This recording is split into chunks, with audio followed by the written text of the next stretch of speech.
Greetings. We will today complete the proof that the relation d sigma by d omega is the square of the modulus of the scattering amplitude is valid also when the incident beam of particles is described by a wave packet which may have a little bit of dispersion, so that it is not strictly mono energetic and there may be a little bit of energy spread.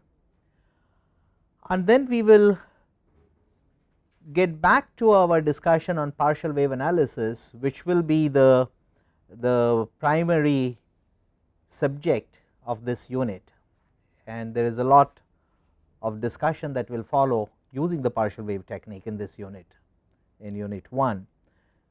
So I will probably take a somewhat more number of classes for unit 1 than I had originally planned, because the partial wave analysis is a fairly large topic. So we will see how it goes, but today we will complete this proof and then get back to the discussion on partial wave analysis.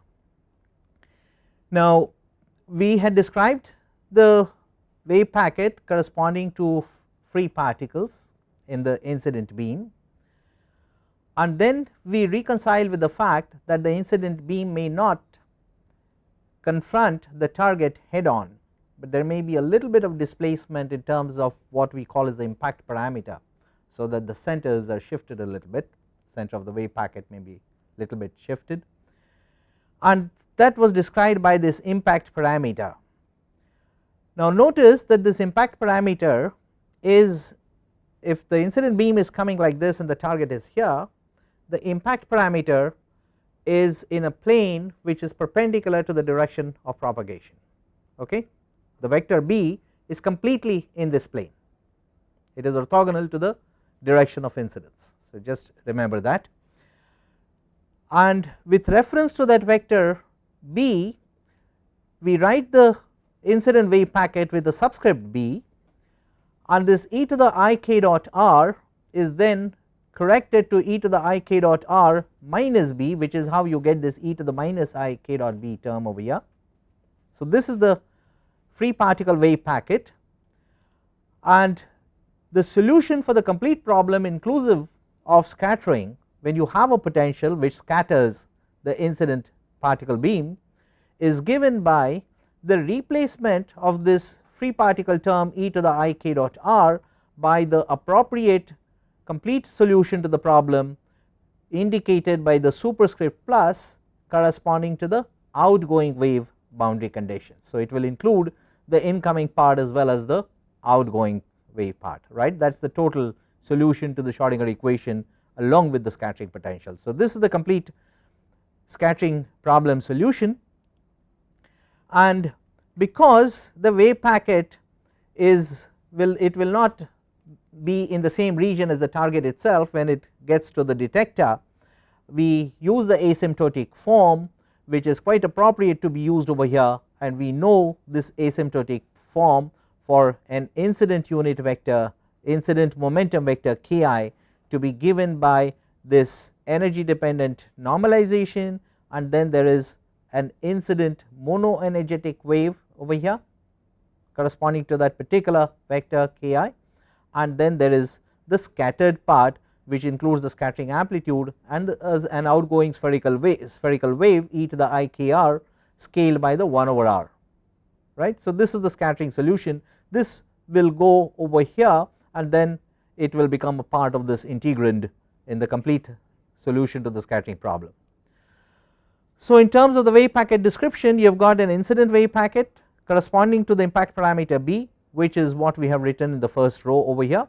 So this is the incident wave packet, and the scattered wave is given by this, in which the outgoing scattered outgoing wave boundary condition solution includes the scattering amplitude and the spherical outgoing wave e to the I k r scaled by 1 over r. So this is your scattered wave packet, this is the incident wave packet. Now let us look at some of these terms. You combine these two together to write this spherical outgoing wave. So this shows the explicit time dependence and how surface of constant phase is a spherical wave which is radially going outward. So, these two terms have been combined over here, and if you look at the form as t tends to minus infinity, that is much before scattering took place, which is when you would have only the incident wave packet, which is phi b r of t.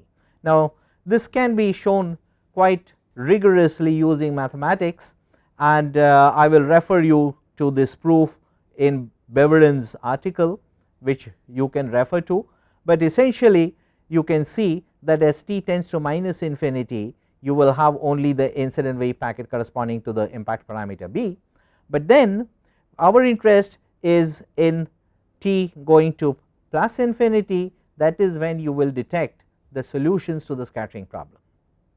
Okay, that is what the detector will record, and then you will seek information about the scattering potential from what you observe in the detector. So, this is the fundamental quantity of interest. So, let us have a look at these terms, and this we know is given by the combination of the incident wave packet and the scattered wave packet. Now, k is not strictly equal to ki, a single momentum as such, but it could change in the vicinity of that, but not very much, because it is a nearly monoenergetic beam. So, we take the first order correction to this, which is ki dot k minus ki, right. So, that will be the value that k will have. Likewise, omega, which depends on k, we have already seen that if you expand it around an initial momentum, you took the first order correction to that, and we have seen that it turns out to be this. You get the gradient of omega, but we have seen how the gradient of omega is evaluated, and it turns out to be this. We have done this in our previous class. So, using these two terms, we write this phase factor, this is e to the I kr minus omega t. So, from this kr you get two terms, one coming from ki, which is this, the other coming from this term, which is ki dot k minus ki times r. So, that is what takes care of e to the I kr. Then you got e to the minus I omega t, but omega consists of two terms, one for omega ki, which is here, and the other from the gradient of omega, which is over here. So, those are the two terms, right. So, we will now write all of these terms explicitly. So, instead of this factor, we will have this expression here. So, you have got the incident wave packet in the complete solution for the impact parameter b, and the scattered part, in which you have written this factor in terms of these different factors which multiply each other to give you the complete phase. Now, this is the complex scattering amplitude. You write this complex number in the form rho e to the I theta. So, this is the amplitude and this is the phase, this is e to the I lambda, this is an uppercase lambda, and this is how you write the scattering amplitude, and this will not change very much for small variations in the incident direction. So, this scattering amplitude for the wave vector k is very nearly equal to the scattering amplitude for the wave vector ki, which is a particular value of the incident momentum about which we are carrying out the expansions, and then there is a phase which may however change because the phase is very sensitive to directions. So, now from this the integration is over the vector k in 3 dimensions in the momentum space. So, whatever factor you find in the integrand which depends on a particular value of k, which is ki, which is the value about which you are carrying out all the expansions, all of those factors will be constants inside the integration, right, and they can be pulled out. So, this scattering amplitude has been pulled out over here. Likewise, these two phases e to the I ki r, and this is the value of the circular frequency omega at the value ki. So, this is also pulled out of the integration, and all the other terms are retained inside. Okay. 1 over r of course is independent of k, so that is also taken out. So, we bring this to the top of this slide over here, and again we now look at the momentum dependence of the phase lambda. This is the phase of the complex scattering amplitude.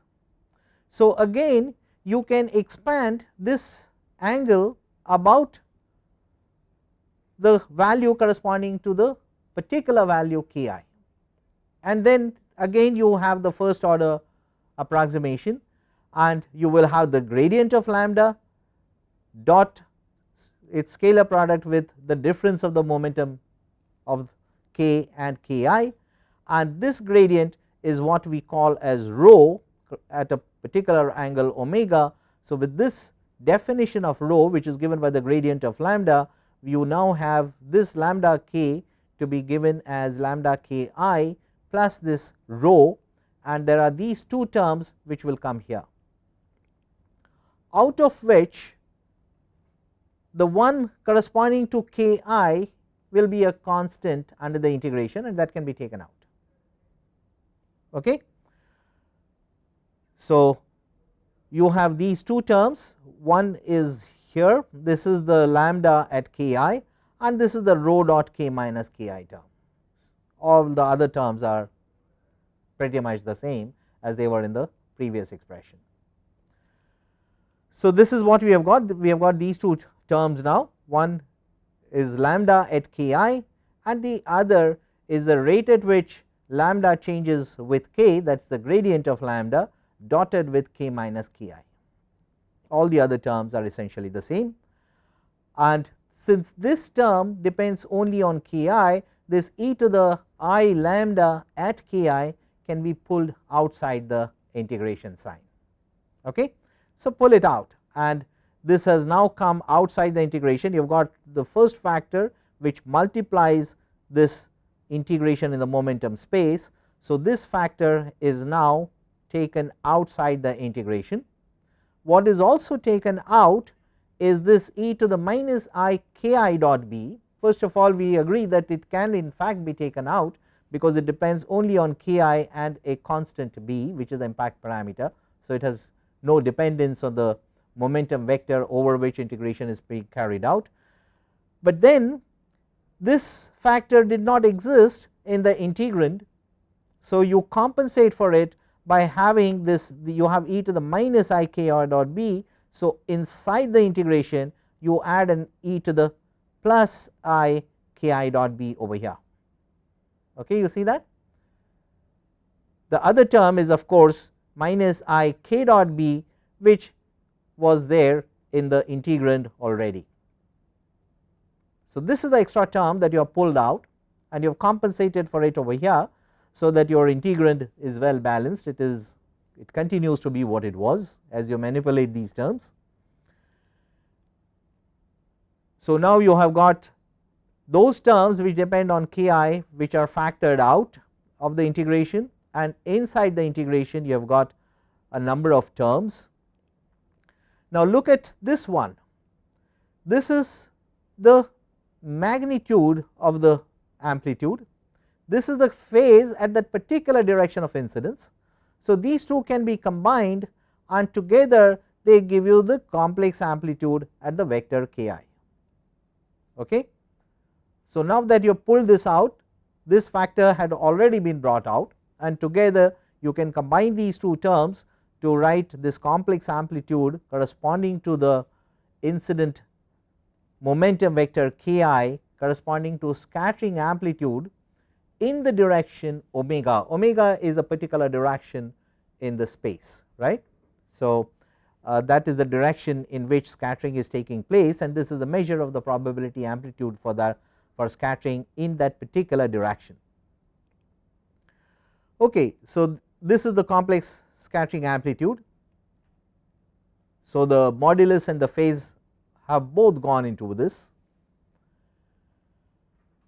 rest of the terms are the same, and if you look at this term here, the integration now, have you met this integral earlier?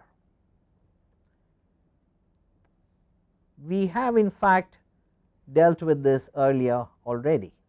Do you recognize it? Is this not the shape function? Okay.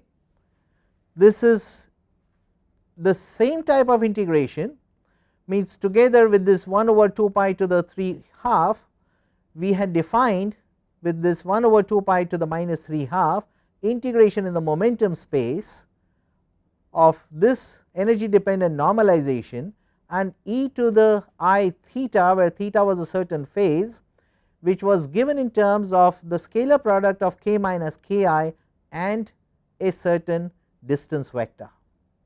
This was our definition of the shape function, and the distance vector had this arguments r and b and also vit. So, these were the arguments. So, this is pretty much the shape function, with the difference that the argument of this distance vector is somewhat different, but it is pretty much the same type of integration, right. In other words, we can rewrite this, what you have in this red loop, this expression which you now recognize to be the shape function.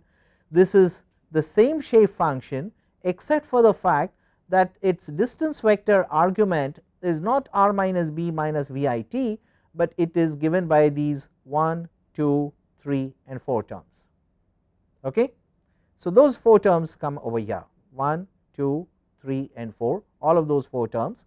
So, essentially you have the shape function, it is exactly the same integral, and you have a shape function, and you can now write this complete solution to the scattering problem in terms of this incident free particle wave packet arriving it at an impact parameter b plus a scattered outgoing part, in which you have got a complex scattering amplitude here.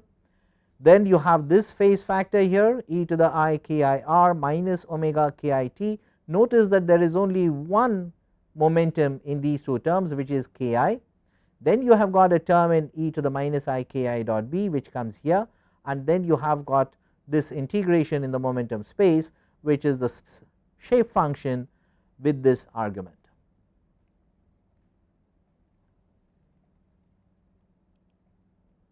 So, that is what we have got. Now, if you take the modulus square of a wave function, what do you get? You get the probability density, right? You get, it is like psi star psi. So, you take the probability density corresponding to the scattered wave function, just the scattered part. So, this is the same wave function with a superscript plus corresponding to the outgoing wave boundary condition, but only the scattered part. This is written over here as a superscript scattered part only. So, this is the modulus square of this term, then you have got 1 over r square, modulus square of this term which will give you unity, modulus square of this term which will also give you unity, and then you get the square of the modulus of the shape function, right. So, these terms e to the I theta, and this is another e to the I theta type of thing, these simply drop out when you take the square of the modulus, because you multiply it by the complex conjugate. So, this is the probability density, and how will you get the probability from this? You have to integrate this over the distance, right. It is the probability of scattering in a particular angle at a particular angle omega, right. Omega is the unit vector which gives you the direction in which the wave packet is scattered, and it is the probability density corresponding to that. So, to get the probability itself, you integrate over r going from 0 to infinity, because that is the only variable which is left. Okay. You have got 3 degrees of freedom in space, 2 degrees are contained in omega, which is a unit vector, right. In the spherical polar coordinate system you have got r theta phi. So, theta and phi already go into this definition of the unit vector, and the integration in the third degree of freedom is over r going from 0 to infinity r square dr, this is the element radial element integration element, and then you have got the square of the modulus of this scattered part, which we know is given by this square of the scattering amplitude. You have got this matrix element, this radial element here r square dr, you have got this 1 over r square and the square of this, of which the r square will cancel easily, okay, and then you are left with modulus square of the scattering amplitude and integration from 0 to infinity dr of this shape function. Now, I do not know if some of you already see the result emerging in advance, but the only other thing that I have done over here is I have combined these two terms, because Vi is the direction of the incident velocity, which is the same as the incident momentum. So, I have combined these two terms so that the unit vector Ki is common to both, and they multiply r minus Vit, which are the corresponding magnitudes. Okay, that is the only thing that we have done over here. So, this is the probability of scattering along a particular direction in space, which is given by the unit vector omega,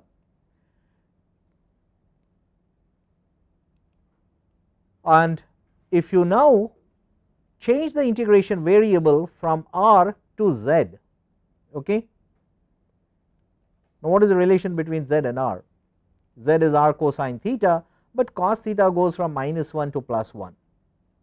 So, the range of integration for z will be minus infinity to plus infinity, corresponding to the range 0 to infinity of the distance r.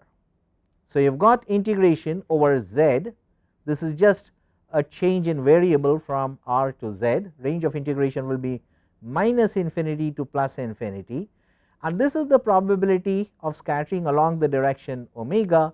But what is the original wave packet that you considered? You considered a wave packet at a particular impact parameter b, right. So, to get the complete probability of scattering in this direction, you must integrate over all the impact parameters, and all the impact parameters, the impact parameters are in a plane which is orthogonal to the propagation of the incident beam, right.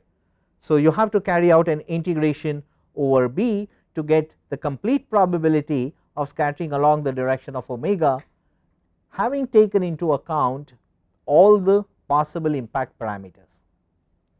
So, you now integrate over the impact parameter b.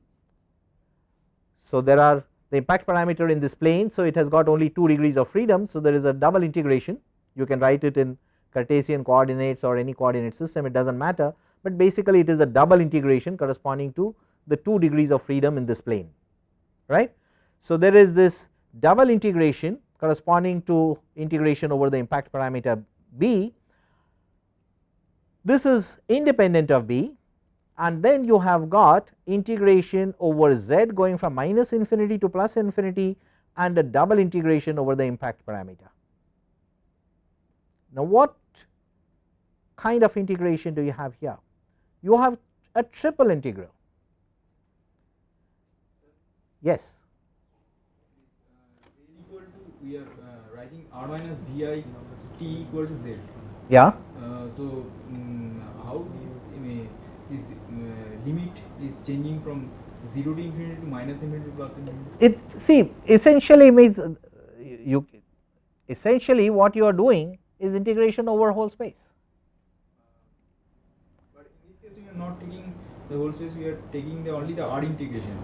Correct. Yeah. Because it is probability of scattering in a particular direction, right. If you take the z axis along that direction, whatever it is, like omega, you can orient a new Cartesian coordinate system with a z axis along that direction, and what will be the range of z? Z, because r goes from 0 to infinity, and the only way you can occupy the whole space by the z variable is to let it change from minus infinity to plus infinity, because z going from 0 to infinity will be only half the region. So, that is what you have got over here. So, you got z going from minus infinity to plus infinity, and this is integration over this plane. Now, together with integration over z and b, you essentially have integration over whole space, because you have got direction, one direction and two directions in a plane orthogonal to that. It is essentially a whole space integral. You can write it, you can do some algebra if you like, transform it from xyz to r theta phi or r theta phi to xyz, whatever it is, no matter what variables, what coordinate system you use, your results are going to be independent of the coordinate system. Your integration is going to be independent of the coordinate system. Essentially, you have a whole space integral, and you can express this integral as a triple integral, so that you occupy the whole space for a given argument s, which is given by the complete argument of the shape function chi, and this is the triple integral that you have, which is a whole space integral. What do we know about it? We already know what this integral is. We have discussed this in an earlier class, that we had chosen the normalization in an earlier class such that the integration of this shape function is equal to 1. So, you do not even have to evaluate it, it just does not matter what the details are. What the detailed shape function, how it explicitly depends on z or omega, is not relevant at all. It is a whole space integration of the modulus square of the shape function, and it must go to unity, because that is how it has been chosen. So, now we have the result, because on the left hand side you have got the differential cross section in a particular solid angle d omega, right, and this differential cross section is equal to the square of this modulus of the complex amplitude multiplied by this triple integral, which is equal to unity. In other words, d sigma by d omega is equal to the square of the complex matrix amplitude. Now, this result, which we have seen earlier for pure monoenergetic waves, we now convince ourselves that this is a correct, it provides a correct description of scattering, even if you are dealing with wave packets in which they are not, all the contributing waves are not strictly monoenergetic, even if there is a little bit of spread. This relation is quite appropriate, and we can therefore continue to use it without worrying about the fact that we are using with a realistic wave packet. But then most of the analysis, as we will carry out, will be in fact in terms of pure waves, okay, because it provides a simple analysis, and for that we make use of techniques in partial wave analysis. So, this result we have seen, this is appropriate for wave packet scattering as well, and we will now focus on partial wave analysis method. There is a single monoenergetic plane wave which is incident that we will now consider, and then we can break this up into partial waves, L going from 0 to infinity. These are the partial waves, and we have discussed this earlier. So, I will quickly remind you of some of the fundamental relations in this expansion. So, this is the incident plane wave, which is a strict monoenergetic wave represented by e to the I k dot r. This is the scattering amplitude with outgoing wave boundary conditions. So, the incident wave has this asymptotic form which we have seen, and various books use different asymptotic forms. Also in the same book you will find alternative equivalent expressions.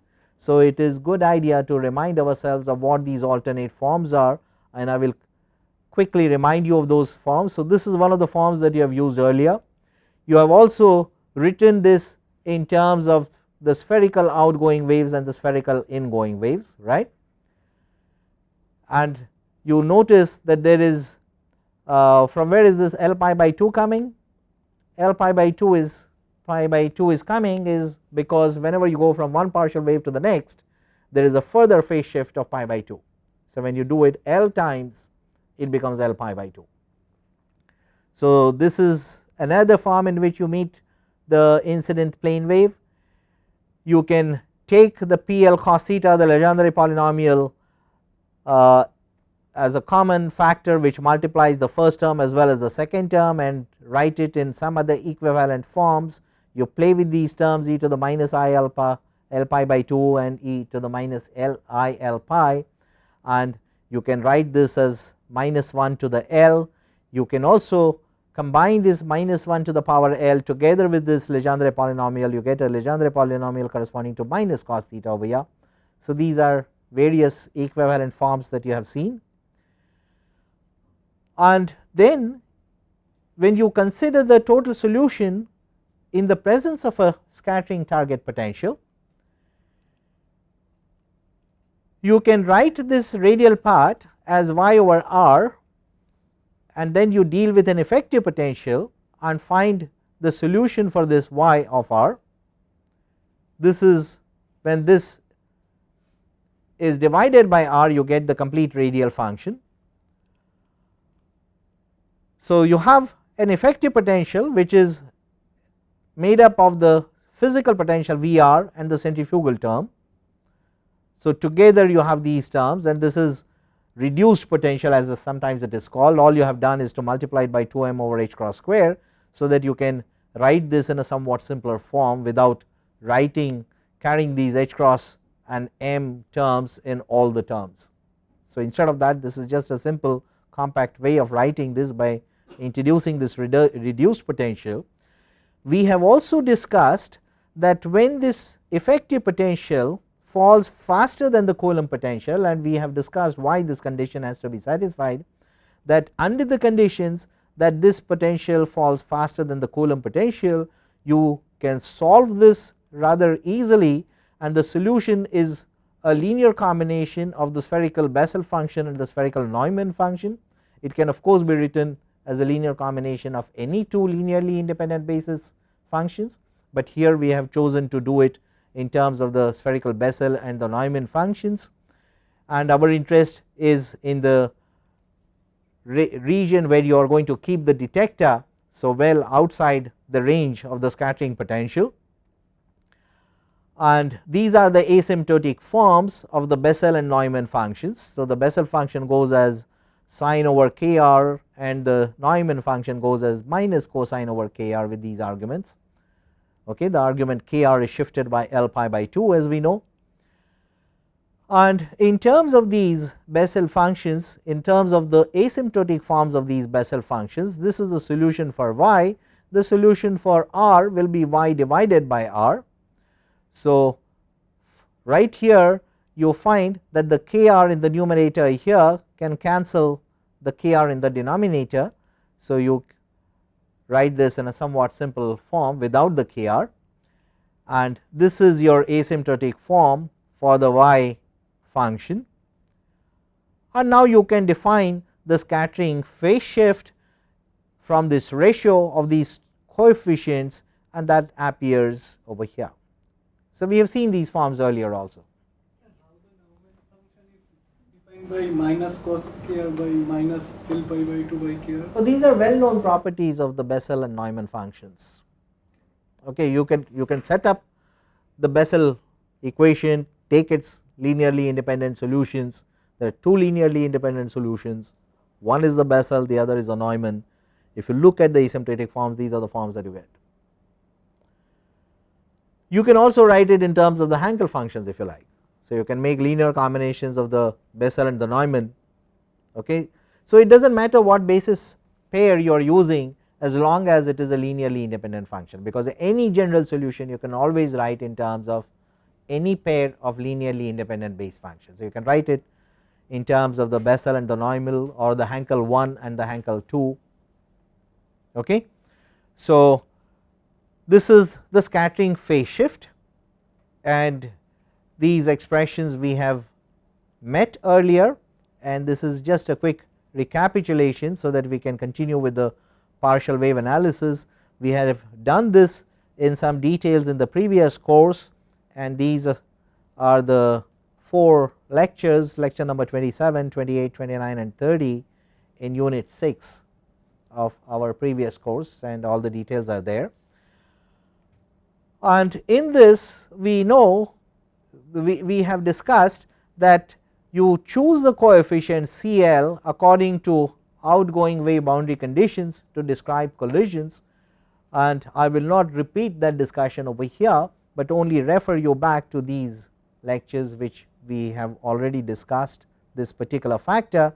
And with this you have the Faxen-Holzmark resolution of the scattering amplitude, in which the primary quantity of interest is the scattering phase shift. Okay. So, these are some of the things that I wanted to quickly remind you, so that we can continue with the partial wave analysis in our subsequent classes. Essentially what we have done is to describe them in terms of the spherical Bessel and the Neumann functions. It is also a good idea to write them in terms of spherical ingoing waves and outgoing waves, and that is where we get some sort of insight when you write it in terms of the ingoing and outgoing waves, because those are very physical, although mathematically any base pair is equivalent, but the spherical outgoing wave really corresponds to the scattered part.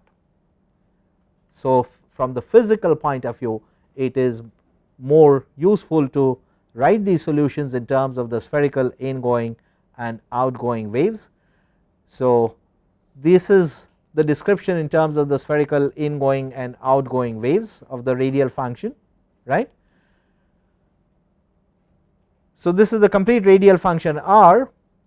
So, little r times capital R is this function y which we have been working with, and since you multiply this capital R with R, here instead of this 2ir in the denominator you have only 2i. So, the R is over here. So, this is the function y, and you can look at these phases, keep track of each term, and essentially you can factor out some of the terms. Inside you have got a linear superposition of a spherical outgoing wave which is e to the I k r scaled by this scattering phase shift, and this is the spherical ingoing wave multiplied by e to the I l pi, which is a constant, right. Its value depends on the value of L. For each partial wave it will be different. So, e to the I l pi is minus 1 to the power L, and it will be either odd or even depending on the value of L, right, because L is an integer, goes as 0, 1, 2, 3 etc. So, this is e to the I l pi over here, and this solution y is now given by this whole amplitude together with this 1 over 2i is what gives you the amplitude.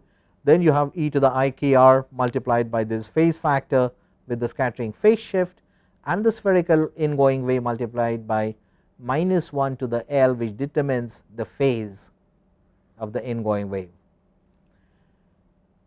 So, this whole factor is now what is written as again an energy dependent normalization together with these additional phase factors. Okay. So, all of these are additional terms. So, you define a new normalization which is A tilde. Basically there is nothing new in it, it is just a short description of writing all of these terms. So, this is your A tilde, and this is the way you write the solution y in terms of spherical outgoing wave and the spherical ingoing wave, and that gives us a common expression of the solution to the scattering problem, and we will take it from here in the next class. Essentially we have written the solution as a linear combination of spherical ingoing and outgoing wave, and like I mentioned, mathematically it is completely equivalent to writing in terms of the Bessel function and the Neumann function or the Hankel functions, but this is the form which will reveal some of the physical properties rather nicely. So, we will take it from here in the next class. Any question? If not,